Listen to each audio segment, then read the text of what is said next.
네, 시간이 흐를수록 성완종 리스트의 파장이 걷잡을 수 없이 번지고 있습니다. 여권 유력 인사 8명의 이름이 적힌 메모에 이어서 정치권 로비 내역을 기록한 비밀 장부가 있다는 주장까지 제기됐습니다. 네, 성완종 블랙홀에 빠진 정치권 그리고 기타 사회 이슈들에 대해서 두 분과 함께 얘기 나눠보도록 하겠습니다. 최영일 시사평론가, 백성문 변호사 나오셨습니다. 안녕하십니까? 안녕하세요. 네. 이른바 성완종 장부에 대해서 야권이 물타기다 이렇게 얘기를 하고 있는데요. 네. 수사가 어디까지 발전될까요? 그러니까 이제 어제 조간이죠. 이 여야 의원들, 특히 네. 이제 야권의 중진 의원도 들어있는 또 이름도 이니셜로 특정했습니다. 네네. K 의원, C 의원. 그래서 어제 하루 종일 증권가 정보지에 그 야당 의원들의 이름이 돈 것들이 SNS에 급확산이 됐어요. 네. 거기 이제 이름이 적혀 있는 분들을 또 직접 기자회견을 해서 강력하게 또 해명을 하기도 했어요. 그래서 이런 이제 이 정치적인 지금 문제로 비화가 점점 되고 있는데 사실 초반만 해도 이 고 성전 회장의 측근으로 알려졌던 한모 목사라는 분이 34년 지인이라고 하시는데 이 100여 명의 정치인들에게 150억을 뿌렸다고 하더라라고 직접 들었다라는 이제 또 인터뷰를 했었죠. 그래서 이제 예견은 되고 있습니다. 성전 회장이 굉장히 오랫동안 지역을 중심으로 또 건설 사업을 하면서 정치에 관심이 컸기 때문에 네네. 2000년부터 이제 계속 사수 끝에 또 의원 배지를 달았다가 의원직을 상실했다가 이런 부침을 겪지 않았습니까?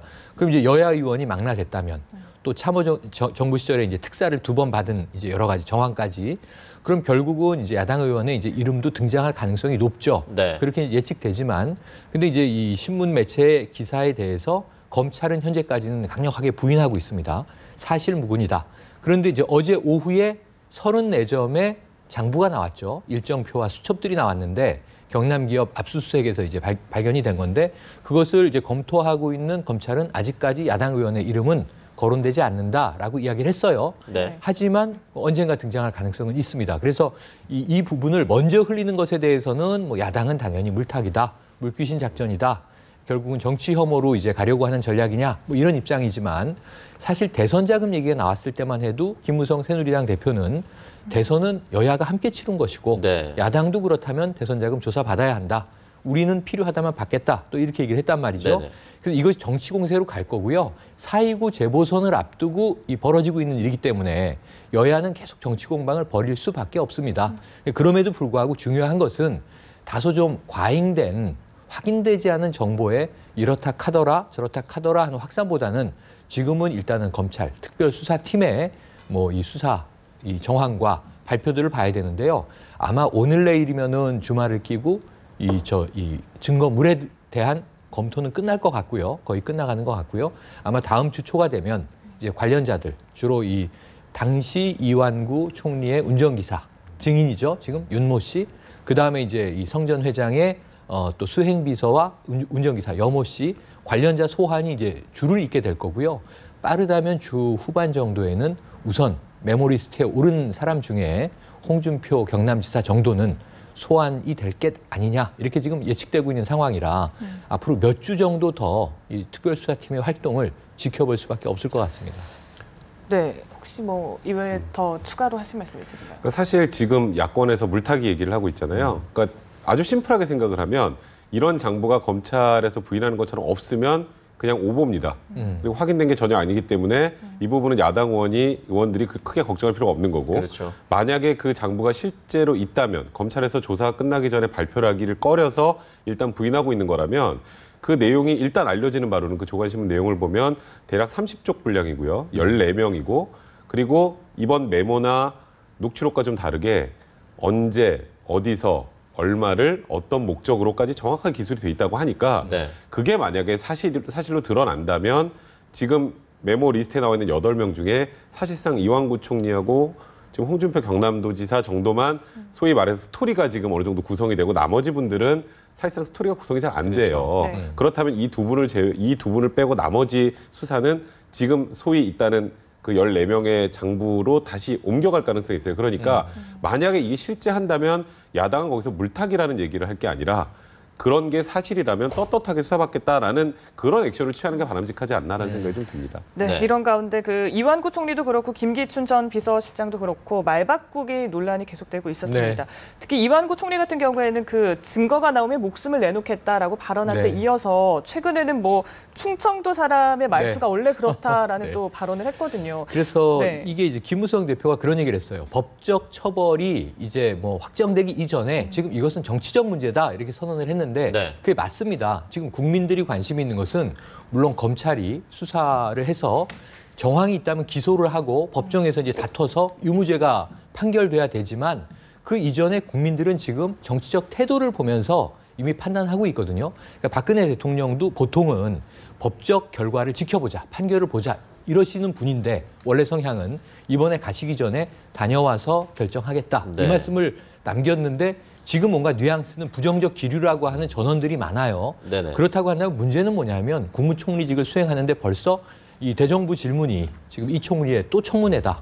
그리고 또 다른 말로 보면 식물총리다. 이런 말이 나오는 것은 네. 법적 문제 이전에 지금 도덕적, 윤리적 문제인데요. 작은 거짓말들입니다. 혹은 뭐 정말 기억의 착각일 수도 있어요. 근데 말이 여러 번 바뀌다 보니까 국민들은 좀 거기에 대해서 굉장히 좀 강직하고 그다음에 소신 있고 그런 이제 책임 총리급의 인물인 줄 알았는데 아닌 거 아닌가 하는 우려가 지금 의혹이 커지는 거고요. 그 와중에 사실 인사청문회 얼마나 힘들게 통과했습니까? 네. 충청 민심의 힘을 얻어서 그리고 충청권에서도 앞으로 이제 이 정치적인 지도자가 나와야 한다.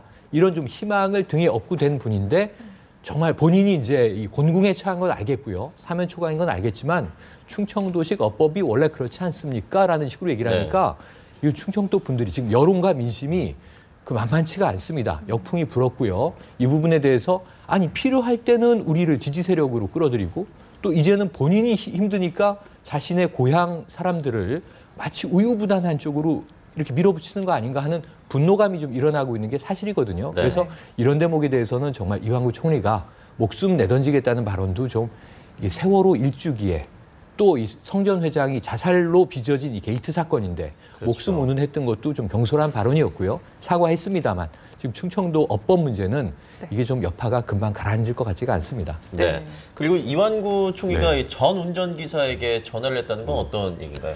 그러니까 사실 이번에 이완구 총리 사건에서 가장 중요한 게 4월 4일 날 2013년 4월 4일에 성 회장이 부여인 선거사무소에 가서 독대를 했고 네. 독대라는 과정에서 비타 500박스를 내밀었고 그 안에 3천만 원이 들어있었다가 이 전체적인 혐의점이잖아요. 그렇죠. 네. 근데 일단 선거사무실에 간 것까지는 사실 나와도 상관이 없어요. 이완구 총리 측에서 생각을 해보면. 왜냐하면 뭐 성완종 전 회장도 뭐 의원일 때고 당연히 네네. 찾아오는 게 관례고 그건 기억 못할 수도 있는데 독대를 했다면 기억 못한다는 게 불가능하거든요.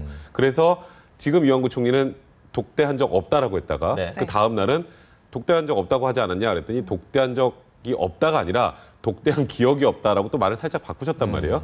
이게 독대를 했다면 그러면 돈을 받았겠지라는 게 국민들한테 완전히 각인이 되니까 이게 만약에 지금 여론도 여론이지만 혹여라도 기소가 돼 재판을 받게 되면 가장 중요한 게 이 지금 운전기사의 진술의 신빙성 문제거든요. 네. 근데 통상적으로 제3자의 진술이잖아요. 그러니까 예를 들어서 이완구 총리 측의 사람의 진술이에요. 그러니까 성완종 회장 측의 사람이 아니라 그렇죠. 그러면 신빙성을 굉장히 많이 부여해 주는데 일단 이 사람이 진술한 게 사실이라고 드러나면 이완구 총리는 사실상 회복할 수 없는 지금 상황이 되기 때문에 이완구 총리의 비서 쪽에서 전화해서 아니 그 들려서 어디 오늘아 4시 반에 못 온 거 아니냐. 독대한 거 진짜 봤느냐. 그러면서 무언가 진술을 변경시키고 신빙성을 낮추는 쪽에 전화를 했단 말이에요. 그러니까 지금 이거를 증거인멸까지로 볼 수 있을지는 아직은 좀 잘 의문이지만 이런 부분은 자칫하면 생각해보면 아시겠지만 조윤아 전 부사장이 그 당시에 관련된 사람 조사받을 때 여상무가 뭔가 여성부가 일을 했죠. 네네. 말을 못하게 하거나 말을 변경하게 하거나 시도한 거랑 크게 다를 바 없다는 생각을 하니까 이제 이 국민들이 어떻게 바라보냐면 독대한 게 사실이니까 이렇게 해서 어떻게든 저 진술을 없애려고 하는구나라고 또 받아들이는 그런 상황이기 때문에 사실 이완구 총리는 본인의 의사와 관계없이 지금 굉장히 곤란한 상황에 처하게 된 거죠. 네, 정말 말씀처럼 청문회에서 그 어렵게 총리가 됐지만 네. 지금 2달 만에 이제 야당에서 뭐 해임 건의안 카드까지 꺼내들면서 그렇습니다. 압박을 하고 있는 상황입니다.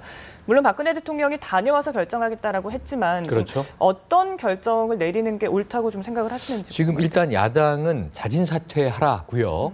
지금 또 여권 내에서도 대통령의 다녀와서 결정하겠다를 어떻게 해석할 것이냐의 문제예요. 그 독대 자리에서 이병기 비서실장도 물렸어요. 그 이유는 뭐냐면 리스트에 오른 사람들을 대통령이 신뢰하지 않는다라는 시그널일 수도 있다는 겁니다. 네. 그리고 청와대 참모진이 이제 이 대통령께 전언한 것과 그다음에 이제 당의 입장을 가감없이 김무성 대표가 전언한 게 다 부정적 기류라고 하는 보도들이 지금 퍼지고 있습니다. 정말 그렇다면 대통령이 다녀와서 결정하겠다는 이완구 총리를 지켜보호하겠다는 것이 아니라 결국 사퇴로 갈 수밖에 없는 것 아닌가라는 마음을 굳혀가고 계신데 다만 12일에 국정 공백이 있으니까 누구라도 있어야 되는 거 아니냐. 네네. 사실 출국 직전에 지금 뭐 총리를 해임해버리면 12일은 어떻게 되겠어요. 그러니까 다녀와서 조치하겠다. 하지만 이 12일이 이완구 총리 입장에서 골든 타임인 거죠. 정말 자신의 무고와 결백을 입증하면 반전이 될 수 있지만 그렇지 못하다면 계속 이 침몰해가는 과정이 있는 겁니다. 이 상황에서 지금 야당이 해임 건의안을 자진 사퇴를 보다가 낼 이 가능성이 높은데요. 해임 발의는 가능해요. 이게 지금 국회 제적의 3분의 1이 발의하면 되기 때문에 지금 야당 의원으로 발의는 됩니다. 문제는 과반 통과기 때문에 여당이 돕지 않으면 안 되는데 네. 여당 내 기류도 총리 사퇴론이 지금 적지 않게 확산되고 있는 기류거든요. 왜냐하면 지금 이 총리가 계속 버티고 있는 경우에 정부에도 크게 좋을 게 없는 거 아닌가. 차라리 단호하게 부정부패와의 전면전 척결 부분에서 본인이 이야기를 했고 본인이 다치게 되는 이게 부메랑 효과가 있지만 그럼에도 불구하고 이게 이정현 최고위원은 그런 얘기를 했습니다. 그러니까 이게 깨끗하다는 증거다. 홍준표 지사도 그런 얘기를 했습니다. 로비를 받아주지 않은 사람의 명단이다. 아, 네. 그게 사실이라면 그러한 이제 실천을 행동을 보일 또 필요도 있는 거죠. 그렇게 되면 해임 건의안이 발의되면 이 가결될 가능성이 매우 높기 때문에 이 총리에겐 굉장히 위험한 일인데 여당은 이 부분에 대해서 사실은 대통령하고 함께 특검도 수용하겠다라는 강력한 네. 의지를 지금 밀어붙이고 있거든요. 그렇다면은 제 생각에는 이 총리가 스스로 이제 이 누명이라고 한다면 이 오해를 벗을 수 있는 길은 이틀 지났습니다. 열흘 남았다. 그동안 어떤 새로운 반전이 없다면 상당히 이 위기는 좌초로 갈 가능성이 높다. 이렇게 관측을 해봅니다. 네. 그런데 사실 안 받았다는 게 사실이라면 안 받았다는 걸 입증하는 건 사실상 불가능에 가깝거든요. 그렇죠. 그러니까 그러다 보니 지금 계속 무언가 말을 계속 바꾸고 네네. 국민들이 생각할 때는 어쨌건 4월 4일 날 성완종 회장 갔고 운전사 얘기 들어보고 또 뭐 지역 신문 기자가 그날 당일날 확인해 준 얘기도 독대했다는 얘기를 들었다라고 한다면 독대까지 했다는 것도 사실인데 이완구 총리는 기억을 못 한다고 하네. 에이 그럼 받았네. 이게 지금 국민들의 생각이에요. 네네. 그러니까 통상적으로 형사 재판은 무죄 추정 원칙이 적용되지만 수사나 재판 과정은 정치인에 관련된 내용들, 아주 유명 연예인들에 관련된 내용은 단심제입니다. 제가 보기에. 그냥 이건 말 그대로 여론을 통해서 아웃하면 아웃이에요. 근데 지금 기류가 그렇게 가는데 만약에 지금 성완종 회장의 메모나 녹취록이나 혹은 그 운전기사나 그 기자의 진술을 단 한 번 완벽하게 뒤집을 수 있는 새로운 사실이 나타난다면 그럼 이완구 총리가 12일 안에 그것만 한다면 살아날 가능성이 있는데 네. 사실상 제가 말씀드렸던 것처럼 안 받은 사람이 줬다는 사람이 없는 상황에서 지금 사망한 상황이잖아요. 안 받았다는 사실 입증하는 건 불가능에 가깝기 때문에 정말 이 여론을 극적으로 반전시키기는 사실상 쉽지 않다는 생각이 듭니다. 네. 일단 뭐 박근혜 대통령의 순방 기간이 끝나면 어떻게든 결론이 날 것 같은데 좀 지켜봐야 될 것 같습니다. 네. 다른 사건 사고를 좀 짚어보겠습니다. 네. 이 재력가 할머니가 살해당한 사건이 있었는데 있었죠. 피고인이 제3자의 범행을 주장하고 있습니다. 어떻게 된 겁니까? 그러니까 제일 오래전 세입자가 네. 그 혼자 사는 부동산을 2개 가지고 계신 할머니죠. 네네. 아파트 한 채와 사시던 집인데 뭐 낡은 집이지만 이게 위치가 강남이기 때문에 전체적으로는 굉장히 수십억대 자산가였는데요. 문제는 이 할머니가 묵힌 채 살해당한 거죠. 그러다가 굉장히 이제 이게 미궁으로 빠질 뻔하다가 DNA 때문에 네. 양쪽 골목에 CCTV를 가지고 이 세입자, 예전 세입자를 이제 특정해서 체포한 그런 상황이었는데요. 그러니까 피고가 지금 이제 용의자가 피의자가 주장을 하고 있는 바는 본인의 어떤 질환이 있다. 그래서 발작을 일으키는 경우가 있는데 네. 그 집에 간 건 사실이지만 본인이 발작을 일으켰던 시간 동안에 깨어나 보니 누군가 할머니를 살해하고 자신의 DNA를 거기다 묻혀놓고 간 것 같다라고 하는 추정인데요. 이게 일반적인 뭐 우리가 추리물이나 실제 네. 사건들에서 봐도 굉장한 확률로 희소한 일입니다. 그럴 가능성은. 그래서 네. 어찌 보면 중형을 피할 수 없는 상황에서 네. 이 피의자가 자신의 범행을 부인하는 과정에서 궁여지책으로 나온 것이 아닐까라고 추정하는데요. 혹여라도 이제 이것이 정말 다른 진범이 있다면 본인은 억울할 수 있으니 이 주장에 대해서 과학적인 수사 검토를 해서 저는 경찰과 뭐 또는 이제 이 법정에서 진실은 드러날 것으로 봅니다. 이렇게 어려운 상황은 아니라고 보여집니다. 네. 네, 말씀처럼 뭐 강력한 증거라고 할 수 있는 DNA가 나왔기 때문에 결백을 과연 입증을 할 수 있을지 좀 의문이기도 한데요. 입증할 수 있는 방법이 딱 하나 있어요. 어떤 거요? 진범을 찾아오면 되죠. 그렇죠. 근데 지금 이 사람 얘기는 자기가 들어갔을 때 할머니도 있었고 자기가 간질 발작 때문에 갑자기 쓰러졌는데 제3자가 범행하고 아까 말씀하셨던 것처럼 증거를 조작해놓고 나갔다는 거예요. 그런데 이 DNA가 어디서 나왔냐면 할머니 손톱에서도 나오고 네. 손톱 안에 DNA를 심기는 불가능에 가깝습니다. 그 짧은 시간 안에. 묶은 끈에서도 그렇죠. 나오고 묶은 끈에서도 나오고. 그렇다면 이거는 조작보다는 이 사람이 범행을 저질렀을 가능성이 지금으로 봐서 훨씬 높거든요. 근데 만약에 제3자가 있었던 게 사실이라면 처음부터 CCTV 분석을 다시 해야겠죠. 그 안에 여기에 왔다 갔다 했던 모든 사람들을 DNA 검사라고 대조를 해서 이 사람을 특정을 한 거예요. 그러면 그 안에 다른 사람을 이 사람이 목격을 했던 사람의 얼굴을 찾든지 뭔가 제3의 다른 가능성이 있어야 되는데 문제는 검찰에서 수사하는 당시에도 이런 얘기가 나온 게 아니잖아요. 그렇죠. 그러니까 지금 이런 경우에 최소 10년에서 많으면 무기징역까지 선고가 될 가능성이 높은 사건이기 네. 때문에 사실 결백을 주장하다가 15년형을 살던지 아니면 자백을 하고 뭐 한 1, 2년을 깎이든지 그거는 사실 큰 차이가 없으니까 그렇다면 끝까지 부인해보고 혹여라도 정말 100분의 1의 가능성이라도 무죄가 나올 수도 있으니 부인을 해보자라고 하는데 사실 뭐 이런 말씀드리기 너무 예단이라 좀 그렇지만 좀 너무 허술한 주장 같다는 생각이 듭니다. 네, 다음 사건은 또 자녀 등록금을 내려고 네. 목사님이 보이스피싱에 인출책이 됐습니다. 네. 어떤 사건입니까? 저는 뭐 그 목사님이 참 힘든 상황은 이해가 돼요. 경제적으로. 성직자라고 하더라도 가족과 자제가 있으니까 생활비와 교육비와 여러 가지가 필요한 거죠. 그 알려지기로는 한 60여 명 정도 교인이 있는 교회 목사라고 알려졌는데 그러면 이게 뭐 중견교회냐면 개척교회 수준이라고 합니다. 열악한 건 사실인 것 같고요. 그럼 뭐 교인들의 헌금만 가지고 교회 운영과 생활이 어려웠을 것으로 추정이 돼서 그 상황은 안 됐으나 문제는 그렇다고 해도 성직자가 아니라 일반인이라고 해도 내가 지금 가난하고 힘들다고 해서 범죄 행위를 했을 때 그게 면책되는 법은 없거든요. 그렇죠. 이 처벌을 다 받는 거죠. 그렇다고 하면 보이스피싱 조직의 뭐 주도자는 아니에요. 어찌어찌하다 연루가 돼서 본인의 통장으로 8천억 정도 보이스피싱이 된 범죄 금액을 찾아주고 그러니까 사실 거기서 보면 1% 정도를 받은 거예요. 80여만 원을 받았습니다. 네. 그러니까 수수료를 받은 거죠. 근데 이 목사님이 그 범행을 또 모르고 그냥 이제 시키는 거 해주면 심부름값 드릴게요가 아니라 이게 범죄 자금이라는 걸 알고 있는 상황에서 했기 때문에 이것은 뭐 성직자로서의 이제 윤리 이 문제가 아니라 우리 시민으로서의 기본적인 어떤 법적 윤리 이 측면에서 처벌을 피하기 어려운 그런 상황으로 보여집니다. 네, 물론 사정이 좀 딱하긴 하지만 네. 그래도 범죄를 저질렀습니다. 어느 정도의 처벌까지 좀 예상이 되나요? 보이스피싱해서 다른 사람을 속여서 돈을 받아내는 방법이 전형적인 사기예요. 네. 근데 이런 생각을 하실 거예요. 보통 그럼 81만 원에 대한 사기겠구나라고 생각을 하시는데 그게 아니라 8,100만 원에 대한 사기입니다. 왜냐하면 보이스피싱 그 안에 모든 조직에서 속여서 돈을 입금시키고 이 목사의 통장에서 목사가 인출을 한 거잖아요. 그 범행 전 과정에 기능적으로 행위 지배를 한 거기 때문에 이런 상황에 대한 8,100만 원에 대한 사기죄로 처벌을 받고 다만 이득이 81만 원 정도에 불과했기 때문에 형량은 다른 예를 들어서 조직 체계에 비해서는 좀 낮겠지만 동일한 그런 죄가 적용이 되고요. 그러니까 사기죄 같은 경우에 10년 이하의 징역형이거든요. 뭐 지금 이 정도 상황이라면 뭐 예단하기는 힘들지만 뭐 실형이 선고될 가능성보다는 그래도 집행유예 정도. 만약에 이 목사님께서 그 전에 이와 유사한 전과가 있다면 좀 얘기가 달라지겠지만 그렇죠. 그게 아니고 이번이 처음이라면 그리고 또 여러 가지 아까 말씀하셨던 것처럼 굉장히 어려운 상황에서 참작할 만한 동기가 있기 때문에 이 경우에는 집행유예형 정도가 나올 가능성이 많습니다. 네.